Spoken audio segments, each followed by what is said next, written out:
दो वजह हैं। एक तो वजह ये है कि एक कुछ माहौल ऐसा हो गया था कुछ सालों पहले कि कुछ फैमिली प्रॉब्लम्स को लेके ऐसा माहौल हो गया था कि I was not getting good work and दूसरी बात यह है कि अच्छी कहानियाँ भी नहीं मिल रही थी। तो मैंने ये सोचा कि मैं बुरी कहानी नहीं करना चाहता हूँ, रुक के अच्छी कहानी करूँगा। इसलिए अब ये जो कहानी आई है हॉरर नाइट, इस फिल्म का टाइटल है, ये कहानी बहुत अट्रैक्ट किया मुझे और मैं ये रोल बहुत करना चाहता हूँ। कहानी ये है कि एक होटल है जहाँ के शुरू में ही दिखाया जाता है कि यहाँ के लोगों का मर्डर किया जाता है और उनके बॉडी पार्ट्स बेचे जाते हैं। तो एक गुजराती कपल जो कि मैं हूँ हसमुख और मेरी गर्लफ्रेंड नेत्रू, वो होटल में जाके वो लोग रात गुजारने का फैसला करते हैं। अब उनके साथ वो उस रात में क्या हादसे होते हैं, वो इंटरेस्टिंग ट्विस्ट और टर्न्स हैं इस कहानी में। हाँ, गुज्जू टोन भी थोड़ी सुनने मिलेगी आपको। नाइस। सो वाट करे छे ऐसे करके कुछ होगा, मतलब आएगा वो सब गुजराती, मतलब जो कैरेक्टर है सो वाट करूँ छे। नहीं, आमिर मतलब he feels that he feel that should not act. I don't know why he feels that. तो जब वो सोचते हैं कि नहीं मुझे एक्टिंग नहीं करना चाहिए, तो फिर मतलब वो रोल्स क्यों देंगे मुझे एक्टिंग का। नहीं, मेला के बाद भी कुछ फिल्में आई। जी जी। नहीं, आमिर के साथ तो हम लोगों को कोई स्क्रिप्ट ही नहीं मिली ऐसी कि हम लोग आमिर और मैं साथ में करते। तो अगर स्क्रिप्ट आएगी कुछ, आई थिंक आमिर भी ना नहीं बोलेंगे और मैं तो रेडी हूँ, एवर रेडी हूँ कि आमिर के साथ काम करूँ मैं। नहीं, आई डोंट नो, मतलब I never, because Aamir felt that I should not act, that was his thing from long after मेला आमिर को ऐसा लगा। तो देन जब उनका फैसला ऐसा था कि आई शुड नॉट एक्ट, तो then why should he approach me for acting role ना। काम तो सराहा था मेरा, लेकिन उसके बाद भी मुझे काम इंडस्ट्री ने दिया नहीं, इसलिए मैंने छोटी फिल्मों की तरफ रुख किया। फिर वो प्रोजेक्ट एक्चुअली नहीं, चूज़ी तो हूँ मैं, मतलब एकदम चूज़ी भी नहीं हूँ। I like doing good roles, लेकिन क्या हुआ कि जो छोटी फिल्में भी थी वो प्रोड्यूसर्स गलत होने के नाते वो रुक गई या अच्छी तरह रिलीज़ नहीं की गई, तो उसका अफेक्ट मुझे डायरेक्टली पड़ा। वो प्रोड्यूसर तो जैसे भी रिलीज़ करके निकल गया, लेकिन मेरी फिल्में रिलीज़ नहीं हुई, तो वो अफेक्ट मुझे, जैसे चांद बुझ गया सही तरीके से रिलीज़ नहीं हुई, दुश्मनी बंद पड़ी, मतलब पूरी बन के रेडी अभी तक पड़ी है, बॉर्डर हिंदुस्तान का बॉम्बे में और बड़े टेरिटरीज में रिलीज़ नहीं हुई, तो उसका डायरेक्ट अफेक्ट मुझे मेरे कैरियर को पड़ा। वही तो मैंने आपको दौर कहा था कि वो एक मुश्किल दौर था जहाँ मुझे मतलब लोग समझते थे कि I am a mental person, तो उसका भी फ़र्क तो मुझे बहुत पड़ा जहाँ मेरे करियर को पड़ा। लेकिन फिर भी अभी अल्लाह का शुक्र है कि ऐसा दौर आ रहा है कि फिर लोग मुझे अप्रोच कर रहे हैं। चिनार भी मेरी लास्ट ईयर रिलीज़ हुई, अच्छा वो भी अच्छी फिल्म थी चिनार, लेकिन फिर वही कि रिलीज़ सही तरीके से नहीं हुई। पिक्चर तो हम लोगों ने मेहनत करके अच्छी बना ली, लेकिन वही रिलीज़ में आके मार खा गई। तो ये problem I am facing, that films are having a difficulty releasing properly. No whether it will give me, actually मैंने ये हम लोग ने ये स्टंट ट्राई किया था मधोश के टाइम पे, जब आमिर मुझे को इंट्रोड्यूस करते थे टीवी पे भी आके, और वो एक ऐसा ऐड था होर्डिंग में कि Aamir was holding my collar and खिंचोइंग मी इन, तो वो नेगेटिव हो गया मेरे लिए आमिर का प्रमोशन करना, क्योंकि लोग तो यही समझेंगे ना कि नहीं घर का आदमी तो अच्छा ही होगा बोलेगा, तो वो नेगेटिव हो गया मेरे लिए। मधुश के टाइम भी वो नेगेटिव फीलिंग हुई थी कि आमिर प्रमोट कर रहा है, क्योंकि कौन भाई बोलेगा कि नहीं भाई मेरा भाई अच्छा नहीं, तो बोलता है कि नेचुरली हाँ ही बोलेगा, तो वो मेरे लिए नेगेटिव पब्लिसिटी हो गया। तो I don't think I should involve Aamir in any of my publicities. I don't know कि वो फ़ायदा होगा कि नहीं, because it's already tried once and it's failed, क्योंकि उस वक्त भी फ़ायदा नहीं हुआ, तो आई डाउट इट वेदर फ़ायदा हो। नहीं, दौर तो मतलब कोई बाहर का आदमी आके बोले मेरे लिए, तो इट साउंड्स मोर बेटर। तो आमिर बोल रहा है तो वो तो कौन अपने भाई को, वो तो बोलेंगे अपने भाई के लिए ही कर रहा है, तो मतलब it will not work well for me I feel. And I think every actor has to create his own space and his own feel and his own मुकाम। हर एक्टर का अपना मुकाम क्रिएट करना ही पड़ता है, और वो अपने काम के ज़रिए होता है। जब आप अच्छी परफॉर्मेंस देंगे, अच्छे रोल्स करेंगे, आपकी पिक्चर, आपका काम अप्रिशिएट किया जाएगा, तो ही आपको और काम मिलेगा।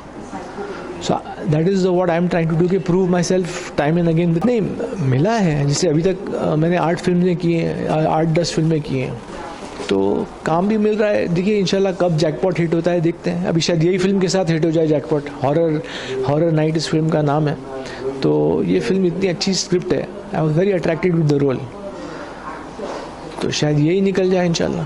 फैसल ने पहली बार मुझे एक कहानी सुनाई तो I was like wow what a script, क्योंकि ऐसी कहानी मैंने सुनी नहीं थी, और ऐसा जो वो कॉन्सेप्ट लाए थे, वो बेसिक कॉन्सेप्ट भी है कि ये एक ऐसी जगह है जहाँ बॉडी पार्ट्स बेचे जाते हैं, ये कॉन्सेप्ट तो मैंने सुना ही नहीं था आज तक इतने सालों में। It's a very different concept, so it's a very lovely. मतलब जब नरेशन ही दे रहे थे फैसल तो मैं चार्ज हो रहा था कि हाँ ये करना है, और एंड तक जो स्क्रिप्ट पकड़ के रखी मुझे नरेशन के थ्रू, तो मैंने बोला नहीं ये पिक्चर तो मुझे करना ही है।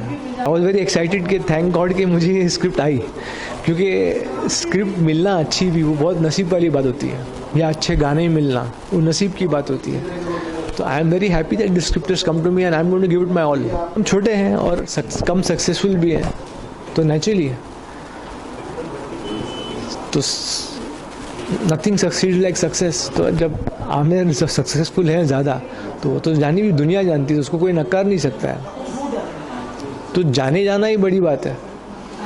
हाँ, तो किस्मत का खेल है, लेकिन मेहनत पे भी अपना ध्यान देना चाहिए मुझे लगता है, और कब नसीब चमक जाए, कब तारा चमक जाए, ये तो हर फ्राइडे को ही मालूम पड़ता है कि किसका तारा कब चमकता है और कैसे चमकता है। क्योंकि ऐसा भी देखते आया हूँ कि बड़ी फिल्में भी फ्लॉप होती हैं, आमिर ने भी काफ़ी फ्लॉप्स दिए हैं, तो ऐसा नहीं है कि एक एक्टर लाइफ लॉन्ग ही हिट देते जाएगा, वो अप्स एंड डाउन आते रहते हैं। आमिर ने बहुत अच्छा काम किया है, लगान है, दिल चाहता है, बहुत अच्छे कैरेक्टर्स निभाए हैं। तीनों खान में तो आमिर ही सबसे मेरा फेवरेट है, because he is a very versatile actor, और वो अपने बॉडी पे, अपने लुक पे बहुत काम करते हैं। इस फिल्म का आप जब पोस्टर देखेंगे तो it's going to be so different and so appealing, बहुत ही अलग है। जब इसका पहला पोस्टर अभी आएगा 8-10 दिन में, तो आप मतलब I think everyone will want to watch this, इतना एक्साइट करेगा पोस्टर कि लोग बोलेंगे कि नहीं ये देखने का है मेरे को। नहीं, ये अभी जैसे कि ये एक तो मैंने ये लुक ही अलग दिया है हेयर स्टाइल का सामने, ये मैंने कभी हेयर स्टाइल मैंने तो यूज़ नहीं किया कोई भी फिल्म में अभी तक। Plus along with this I am wearing glasses, तो मतलब एक अलग हम लोग ने गेटअप दिया है कैरेक्टर को। आई थिंक प्लस ही होगा, क्योंकि फैसल सैफ जो है I think he is a very good director, he is come up with a lovely script which he is only written it himself. तो स्क्रिप्ट देख के ही मालूम पड़ जाता है कि आदमी की कैपेबिलिटी क्या है, अगर अच्छी सुधार है कि बोर कर रहा है एक्सप्लेनेशन में। इतना मेरे को ग्रिपिंग लगा स्क्रिप्ट, तो इंशाल्लाह I think he will work together, we have very good rapport. तक हम लोग ये फिल्म शूट करने वाले हैं शिलोंग में, और अगस्त में हम लोग शूट कर रहे हैं, स्टार्ट टू फिनिश शूटिंग होगी, और एक ही शेड्यूल में हम लोग पूरी फिनिश फिल्म करके लाएंगे, पूरी फिल्म फिनिश कर। फिल्म की कहानी एक होटल की है, जिस होटल का नाम है होटल रेड रम, और इस होटल को मैं रन करती हूँ, और मेरे कैरेक्टर का नाम है माया। मेरे 4 भाई हैं जो मुझे सपोर्ट करते हैं, मेरे सपोर्टर्स हैं, मेरे साथ काम करते हैं। और हमारा होटल के अलावा, बल्कि होटल का मेन मकसद ये है कि जो भी मुसाफिर आते हैं होटल में रहने, उनको हम लोग मिलकर मार देते हैं, और उनके किडनीज, लंग्स, हार्ट, आइज़, ये सारी चीज़ें निकाल के एक डॉक्टर के साथ जिसके साथ टाई अप है उसको बेच देते हैं हम लोग।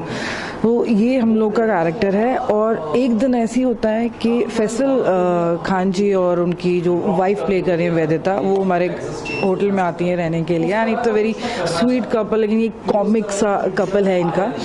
और गुज्जू कैरेक्टर है इन लोगों का। तो जब ये आते हैं तो वो जब फंस जाते हैं तो उनके साथ क्या होता है, उस फुल नाइट में क्या हो रहा होता है, वो उसके ऊपर ये पूरी स्टोरी है। इसके अंदर मेरा एकदम नेगेटिव किरदार है, इसमें बिल्कुल भी पॉजिटिविटी नहीं है। मेरी सोच, मेरा बोलना, मेरा चलना, everything is negative in this film. पूरा start to end it's negative. Tone such कि इट्स लाइक सीरियस सा कैरेक्टर है जो कट टू कट बात करती है। शी टॉक्स नॉट मच, एक लिमिटेड बात करती है, काम की बात करती है, दैट्स इट। नॉर्मल लुक नहीं, एक ऐसी पर्सनालिटी रहेगी जिसको देख के ऐसे पता लगेगा कि डोमिनेटिंग सा पर्सनालिटी है लड़की की, या बात भी जब कर रही है तो एक बेस में उसकी बात रहेगी बात करते हुए। तो एक वैसा एक पूरा पोर्ट्रे किया जाएगा वो कैरेक्टर। क्या था, आई वॉज वेरी हैप्पी, क्योंकि नेगेटिव मिलना बहुत एक मुश्किल सा रहता है लड़कियों के लिए खासकर। तो और मैं हमेशा से एक्टर ही रहना चाहती हूँ, एक्टर ही बनना चाहती हूँ, नॉट लाइक अ स्टार के गाने वाने गा रही हैं एंड ऑल। तो एक कैरेक्टर एक ऐसा कि जिसमें आप अपने आप को प्रूव कर सके, हाँ that you can act, you can portray any character जो भी आपको मिलता है फिल्म के अंदर। सो वैसा वाला मेरा हमेशा उम्मीद रहती है कि ऐसी स्क्रिप्ट है। और जब फैसल ने ये स्क्रिप्ट मुझे सुनाई तो मुझे बहुत अच्छा लगा कि एकदम क्रूअल है, मतलब कोई दया ही नहीं है उसके दिमाग में किसी चीज़ को भी लेकर, चाहे वो कोई बूढ़ा हो या कोई वो बच्चा हो या कोई जवान हो, ऐसे नहीं, उसको सबको मारना है। सो एक वैसा कैरेक्टर चैलेंजिंग जैसा डायरेक्टर का विजन है। इट्स अ डायरेक्टर्स मूवी और हम लोग सिर्फ किरदार प्ले कर रहे हैं, तो उसमें मेन फैसल का ही योगदान रहेगा। ऑब्वियस है, जो मुझे लगेगा कि मेरा हमेशा ऐसे ही रहता है फैसल के साथ कि पहले मैं करने की कोशिश करती हूँ और उनको मैं बोल देती हूँ कि अगर कुछ कमी पेशी है तो मुझे प्लीज़ बताइए। And he is very kind enough, वो मुझे पूरा फ्रीडम देते हैं कि पहले तुम करो, अगर कुछ लगेगा तो आई टेल यू। तो वो चीज़ मुझे बताते हैं कि कैसा उनको एक्सप्रेशन चाहिए, कैसा लुक चाहिए, वो सारी चीज़ें वो मुझे बताते रहते हैं ड्यूरिंग शूट्स एंड ऑल। नहीं, सिर्फ इस फिल्म के साथ तो नेगेटिव तो कर ही रही हूँ मैं, लेकिन इससे पहले भी मेरे से टैग लग चुका है। मुझे साउथ में new version of silk Smita बोला गया है, और जो यूके की डेली मिरर बिग टैबलॉइड, उन लोगों ने मुझे इंडियन किम कार्दाशियन का टैग दिया गया। तो वो पूरा सेक्स सिंबल की तरफ जाता है, सेक्स आयरन की तरफ जाता है। तो इसके अंदर मैं जब विलन करूँगी तो वो थोड़ी सी सेक्सी सी रहेगी, मैं उस चीज़ को थोड़ा मेंटेन रखूँगी। एंड आई डोंट थिंक इसका एक टैग लग जाता है। आजकल इंडस्ट्री के अंदर हर कोई अलग अलग किरदारें कर रहा है, किसी के साथ कुछ टैग आज की डेट में नहीं जुड़ा हुआ है मेरे हिसाब से, जितना मैंने आजकल मूवीज़ देख रही हूँ। इट्स नॉट लाइक कि कोई एक एक्टर आया रोमांटिक तो वो सिर्फ रोमांस की ही फिल्में कर रहा है, नहीं, they are doing action also, they are doing comedy also. तो as an actor I am a greedy actor, मुझे जो भी मिलेगा मैं, हाँ ये था कि बहुत वक्त के बाद उनको देखने को मिलेगा और उनके साथ काम करने को मिलेगा। जैसे कि फैसल के साथ, फैसल सैफ के साथ मैंने अपना करियर स्टार्ट किया था and he is a lucky mascot for me. And now Faisal Khan is there, so two Faisals are there in the film. तो मेरे लिए और ज़्यादा इजाफा हो गया है कि दो फैसल मेरे आसपास रहेंगे, एक director and actor. And he is a good actor, he is a very good actor. क्योंकि मेरे हिसाब से कोई भी इंसान अगर कैमरा के सामने एक डायलॉग भी बोल देता है तो वो एक्टर हो ही जाता है। वो ऑडियंस के ऊपर है कि ऑडियंस उसको कैसे एक्सेप्ट कर रही है। हम तो अपना 100%, 1000% देते ही हैं कैमरा के सामने। कैमरा के सामने कुछ भी बोलना इट्स नॉट दैट ईजी जितना लोगों को लगता है, जितना बोल देता है अरे एक गंदा एक्टर है, गंदी एक्ट्रेस। नहीं, आप खुद करके देखिए, आपको पता लगेगा कितना हार्डवर्क लगता है एक डायलॉग डिलीवरी देने के लिए भी। मैंने इनकी मेला देखी है, मैंने इनकी मदोश भी देखी है, जो इनकी फर्स्ट फिल्म थी, बहुत वक्त पहले देखी थी, जब हम छोटे से थे तब देखी थी। और आई थिंक मेला ही देखी है। एंड और जो भी फिल्म्स में इन्होंने असिस्ट किया है, I have seen that films also, but as an actor मैंने इनकी ये 2 फिल्म्स ही देखी हैं एंड मुझे अच्छा लगा, मेरे को कुछ भी बुराई नहीं लगी। क्योंकि मेरे लिए एक्टर इट्स नॉट लाइक कि सिर्फ स्टार है तो एक्टर है, नहीं, actor is always an actor. Excitement बहुत है क्योंकि शिलोंग का मुझे बताया गया कि शूट हम लोग शिलोंग में करने वाले हैं। It's a beautiful place, I have already shot there, I was shooting for my film Shraap, और तो वापस वहाँ पे जाने को मिलेगा। और जैसा रिक्वायरमेंट फिल्म के लिए चाहिए, द आइसोलेटेड एक होटल होना चाहिए, वैसा आई थिंक वो शिलोंग के लिए हमारे डायरेक्टर फैसल सैफ ने बहुत अच्छी जगह चूज़ करी है, जहाँ पे हम लोग को और मज़ा आएगा शूट करते हुए। नहीं, मुझे लगता है इस बार मुझे गाने दिए इन्होंने मेरे ऊपर कोई सॉन्ग नहीं है, बट हाँ बैकग्राउंड में रहेगा मेरे कैरेक्टर को लेके एक सॉन्ग। ये फिल्म हॉरर नाइट इसका टाइटल है और एक स्कैरी हॉरर थ्रिलर है ये। और एक औरत है माया जिसका नाम है, और अपने 4 भाइयों के साथ एक होटल चलाती है जो हाईवे पर कहीं है होटल। और उसका ये बिज़नेस है कि जो कोई भी उस होटल में रहने आता है और उसको मार करके उसके बॉडी के पार्ट्स का वो सौदा करती है।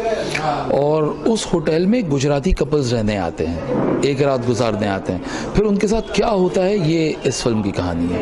वो एक ख़ास वजह ये है कि जो गुजराती कपल हैं, जो गुजराती का रोल है फिल्म के अंदर, वो थोड़ा सा मैं उसमें एक यूनिकनेस लाना चाह रहा था, एक अलग किस्म की यूनिकनेस। और रूटीन कास्टिंग के अलावा मैं ये सोच रहा था कि किसी ऐसे को लिया जाए, ऐसे एक्टर को कास्ट किया जाए जिसको ऑडियंस थोड़ा सा भूल चुकी हो लेकिन बावजूद इसके उसको देखना चाहती हो। Faisal Khan is one such actor, और जितना भी काम आज तक उन्होंने थोड़ा बहुत ही सही जो किया है, I like what he did, और ये रोल वैसा रिक्वायर्ड था कुछ नया करने का, कुछ एक्सपेरिमेंट करना चाह रहा था। आपकी बात बिल्कुल सही है कि न्यू कमर्स को भी लेके कर सकता था, लेकिन पुराने एक्टर्स को लेकर के एक्सपेरिमेंट करना चाह रहा था। That is the reason Faisal Khan.